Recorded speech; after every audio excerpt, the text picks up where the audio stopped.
with the setbacks. Hold up. Why? It's Terrence Gangster Williams, AKOG Giggity. I got another legend from the What you Ninth Ward Desire. Let them know who you is, Tricky. Oh, it's Mell, baby. It's Tremell. What's Hey, up? hey, yo, Mel. I met you in OPP when I come from juvenile jail, On me? but I want you to walk me through what led you to OPP and how you stayed in there 9 years in the parish jail. Yeah, I was arrested in 92 for 21 charges, bro. The main, most important one was aggravated kidnapping, bro, on a 14-month-old baby, bro. And I got caught up in the system, bro. I got found guilty and been going back and forth with the court for 9 years and 10 months. You did, and been in every section back there. And y'all know how the system go back there, bro. So hold You up, know what I'm Mel. saying? Hold up. Huh? While doing trial, you was doing trial. What I want to know is what happened with your lawyer, because it was a big something happened with your lawyer, whereas you had to step out of trial, but you still got found guilty. Yeah, my lawyer had he wasn't feeling good, and the judge forced him to go to trial with me. And he took sick in the middle of trial, and he was rushed by EMS to the hospital, and that caused a major setback in me. And then after that, I still wasn't going to court for years. Setback. Then when we did got started, me and him ended up getting into it, having arguments and stuff, going at it, going back and forth. And he didn't want to shut up, and the judge locked him up. Yeah, the judge locked him up twice behind my case, so we kept on getting into it. So and then we ended up being best friends. So now, that's crazy. But now let me ask you this: so all your co-defendants, some of them hadn't got a license, and some of them had, all of them had got shipped out, and you was the only one that was still in the parish.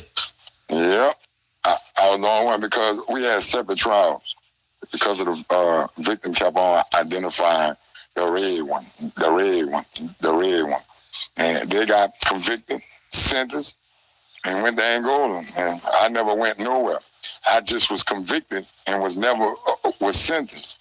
So in between my time of going from courtroom to courtroom, all these different judges was like, what are he in there for? And the DA, he's here for sentence, for to get a life sentence. The judge like, a life sentence? Oh, I'm gonna give him, I don't even know this man. Oh, he been in here 6-7 years. The judge said, I ain't about to sentence him. I don't even want this case. I'm about to send this case to another section. And then the average judge back there did the same thing. And I just kept getting caught up in the system. Then at one time, I haven't seen the courtroom in over a year and a half straight. Wow. So you were a legend back then. Everybody knew Tremell at the Ninth Ward in OPP. Yeah, bro. You know how I go, but I've been on every tip back there, down there, tear up on every tip back there. And I got rebooked 9 times and caught all kind of aggravated charges, jugging charges, all kind of stuff. And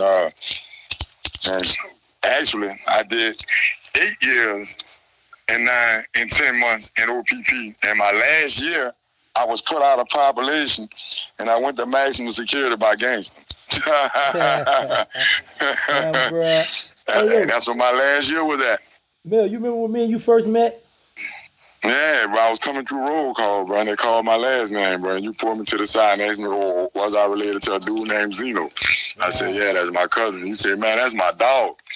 And ever since that, it was up and running. And I just went to paying attention to your ass, bro. And I'm like, man, this little nigga here fucked up. This nigga here facing the whole life sentence, running around until playing and everything else. And then I noticed everybody from uptown, Magnolia, on the outskirts, other projects, everybody running up on gangster. I'm like, who the fuck this little nigga here? You know, this little bit ass little nigga. Yeah. And as how shit went, then like I always said, you and one of my homeboys, bro, Keith Hackett, bro, you did, rest in peace, you did, that was about to discharge and brought me all his clothes and told me he'd be back. And he come back for his clothes. You remember that? You remember Hackett did, yeah, boy, you sent me all your clothes and said, I'd be back after January. It was around November, December when you left. And I came back for murder in February. Sure did. I ain't want to say murder, but that was, you told me. You said, "Oh, I'm coming back for murder. I promise you. Hold my clothes, Tricky." You held I said, "All right, boy." I said, "This nigga here a fool with it." Bro, man, nobody ever did that in life, bro, and it happened to me 2 times. My round did the same thing. Yeah, man, I'm about to go on, bro. Hold my clothes, bro. I'll be back. And he came back on the same 10, got his clothes. No, bro, we was young and wild back then. Yeah, y'all were wild. But you know what, bro? What I wanted, the reason why I reached out to you, because the world know about New Orleans, but they only know about Uptown, because it's a lot of us from Uptown that's telling these stories. But the Ninth Ward is the biggest ward in our city and got some gangsters all over that Ninth Ward, and that's why I reached out to you, because they need to know what's going on in that Ninth Ward and who the legends are from the Ninth Ward. I know a lot of them deceased though. Yeah, we do got a whole lot of real goons, bro. These dudes was real killers, bro. You know what I'm saying? They were live wires. Yeah, you know what I'm saying? I was a juvenile, a lot of them too. Yeah, man, shit. That parish went down, bro. And I'm really speaking of back in them days, in the early 90s and all that there, bro. Couldn't know anybody just go back there and just survive and all that there, bro. You know, I done seen dudes lose their manhood. I done seen dudes try to fight. The shower smelling like ass and the nigga getting jerked up, set on fire, all kind of shit, bro. You know, it was dangerous, bro. Wasn't nobody promised. So I make it the next day, bro. And that OPP, wow, man. Yeah, bro. Oh yeah, it was all that. The whole tip, bro. Just the whole jail, bro. We talking about convicted rapist, murder, motherfuckers back on court order with life sentence and all this stuff here. You know. Yeah, bro. It was dangerous, bro. You remember back in the parish when they had the body shop, when the deputies used to beat everybody? Yeah, shit. They wanted to tear your ass up back there. I was in a Jew, that little small. Yeah, they wanted you. I remember when y'all first had the big old gang fight down there. But the people come down there by me and Blabber. I was in a hole already for about a year and something. And Blabber came down there. And when y'all had the big gang fight down there, all the police come running to me. Look, bro, I got a little clique coming down here, bro. And he said, but it's just one of them. I want him to be a punk. So I'm like saying, I start laughing. So they wanted me and Blabber to turn gangsta out. They want us to fuck gangsta or make him out of a punk. So I'm like, man, what this nigga is? So I see one of my rounds came down there with him on the charge with him inside the jail. Rest in peace, Stan, 9-1. Stan, yeah. And Stan said, man, Stan found out first. You did, man. Stan, I went to Stan. I ain't no gangster at all. I said, bro, who is gangster, bro? I said, man, the deputy wanted to be a punk. You did. Stan bust out laughing. Stan said, man, that dude ain't gonna let nobody fuck him, bro. You did. So Stan found so Stan said, hold up. So Stan shot him a letter.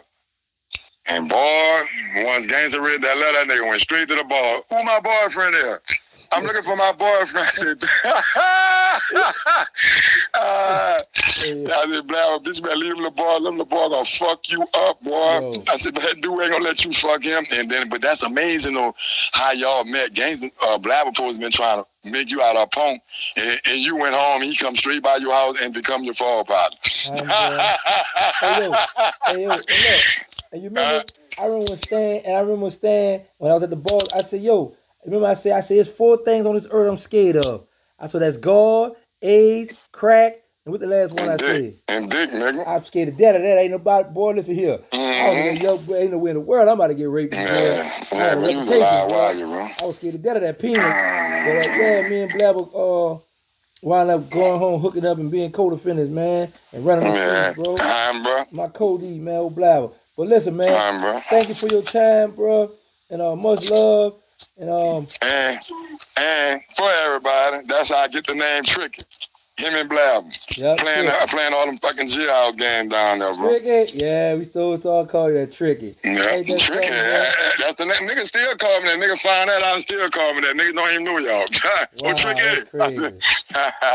Wow. Yeah, bro, man, that was the times, bro. Yeah, y'all tune in, boy. I'm gonna have some more of them Night Walk Downtown stories. Now you must have night. Well, we going all over. You did. Wine.